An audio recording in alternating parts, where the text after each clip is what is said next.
अखिलेश यादव और तेजस्वी यादव ने भी कांग्रेस पार्टी की बात की और कहा कि ये अलायंस की सबसे बड़ी पार्टी है और क्षेत्रीय दलों को साथ लेकर चलना इनकी जिम्मेदारी है। ऐसा माहौल इनको बनाना चाहिए। तो इंडिया गठबंधन की मीटिंग कांग्रेस बैशिंग मीटिंग बन गई। सारे सवाल कांग्रेस पार्टी से होने लगे। बाद में जो उन्होंने ऐलान किया कि हम बीजेपी के खिलाफ ये करेंगे वो करेंगे, वो तो चलिए अलग बात है। अंदर ये हुआ। अब एक इंटरेस्टिंग बयान आपको सुनाता हूं। आचार्य प्रमोद कृष्णम बीजेपी से कांग्रेस पार्टी से अलग हुए नेता हैं, ठीक है। अब ये जो बोलेंगे आप ये कह सकते हैं कि ये इनको तो कांग्रेस के खिलाफ ही बोलना है, अग्रीड। लेकिन बात जो वो कह रहे हैं पॉइंट पर बात होगी। उन्होंने ये कहा, प्रमोद कृष्णम ने ये कहा कि गठबंधन के जो जितने नेता हैं ये एक दूसरे को पसंद नहीं करते। और फिर उन्होंने साफ साफ कहा इसमें कोई शक नहीं है, क्लैरिटी है इन सारे नेताओं को कि राहुल गांधी की लीडरशिप में बीजेपी को हराने का कोई चांस नहीं है। राहुल गांधी कभी ममता को लाइक नहीं करते और ममता दीदी राहुल गांधी को लाइक नहीं करती।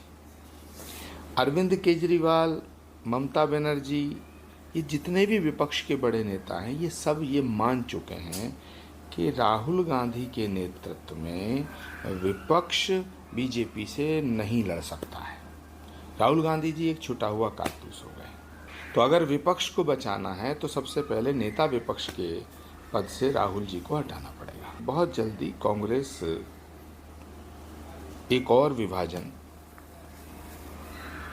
देखेगी। इंडिया गठबंधन जैसी चीज आज जमीन पे कहीं नहीं है। इनकी बातों पर आपको हम चर्चा करें उससे पहले एक इंटरेस्टिंग छोटा सा एक क्लिप मैं आपको दिखाता हूं अखिलेश यादव का। इंडिया अलायंस की मीटिंग में अखिलेश यादव जब जा रहे थे, जाने से पहले उनकी पार्टी का एक कार्यकर्ता उनको नजर आ गया। बड़ा, जब पार्टी का सबसे बड़ा नेता आया हुआ हो तो हर जगह लोग खड़े हो जाते हैं। तो अखिलेश जी ने उसको बुलाया, जरा फिर उससे कुछ कहा और उसके बहुत पॉलिटिकल मतलब निकाले जा रहे हैं। अखिलेश यादव ने अपने कार्यकर्ता से कहा कि चलिए आप खुद ही सुन लीजिए, मैं क्यों बताऊं। नमस्ते। तुम क्या कर रहे हो? क्या इंतजाम देख रहे हो? नमस्ते। कुछ कांग्रेस के लोग खिलाफ लिख रहे हैं, वो बताना मुझे बोलना चाहिए। आगे बढ़ो। तुम क्या कर रहे हो? क्या इंतजाम देख रहे हो? नमस्ते।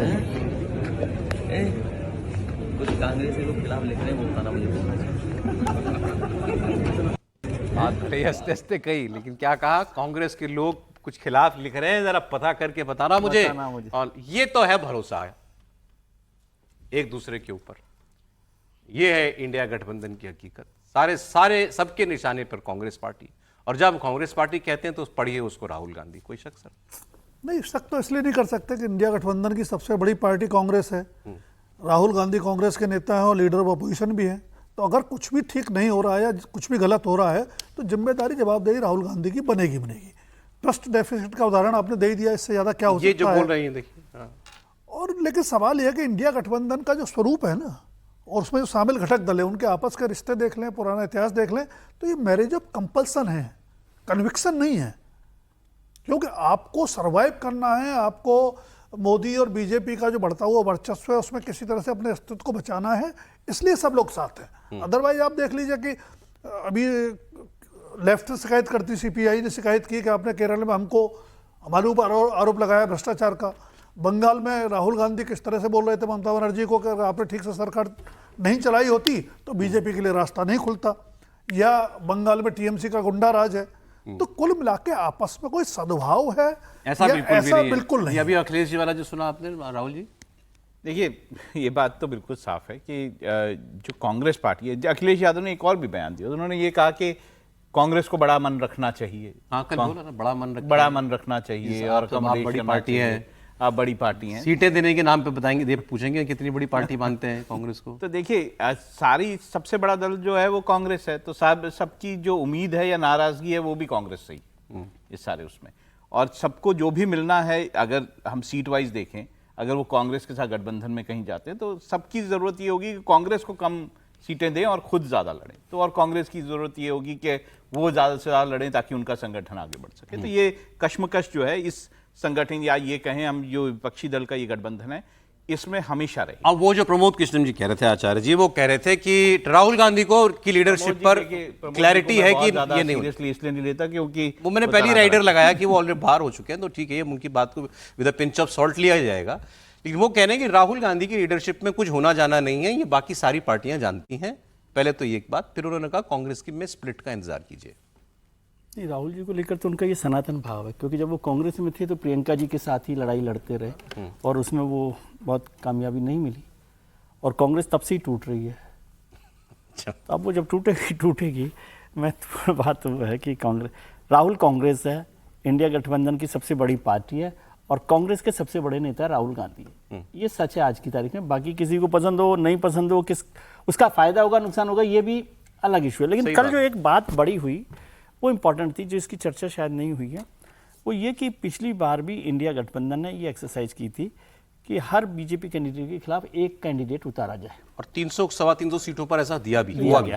अब इस बार उसको ज़्यादा सीरियसली, ज़्यादा ऑनेस्टली, ज़्यादा डेडिकेशन के साथ उन्होंने कहा कि 450 सीटों पर कम से कम ये कोशिश की जाए। मैं समझता हूँ यदि ये कोशिश वो कर ले, बाकी सब चलता रहता है, क्योंकि ये विचारधारा वाला मामला तो सब पार्टियां अलग अलग है तो विचार अलग अलग होंगे, इसमें कोई इतना बड़ा नहीं है। और पिछले गठबंधन जितने हुए हैं उनमें देख लेंगे तो सबकी मुख्य बात तो वही है कि बीजेपी के सामने उम्मीदवार एक ही हो। उम्मीदवार एक हो। तो क्या वो उस पर ऑनेस्टली कर सकते हैं या केवल मीटिंग के तौर पर ये बात कर रहे हैं, वो एक बड़ी बात है। और 8 अगस्त को वो बैठक कर रहे हैं अगली बार हैदराबाद में। बेहतर होता कि उससे पहले कोई एक सड़क पे भी दिखते, सड़क पर भी दिखे, मतलब मीटिंग तो करते रहते। ममता बनर्जी जा रही है अभी 4 बजे सोनिया गांधी से मिलने।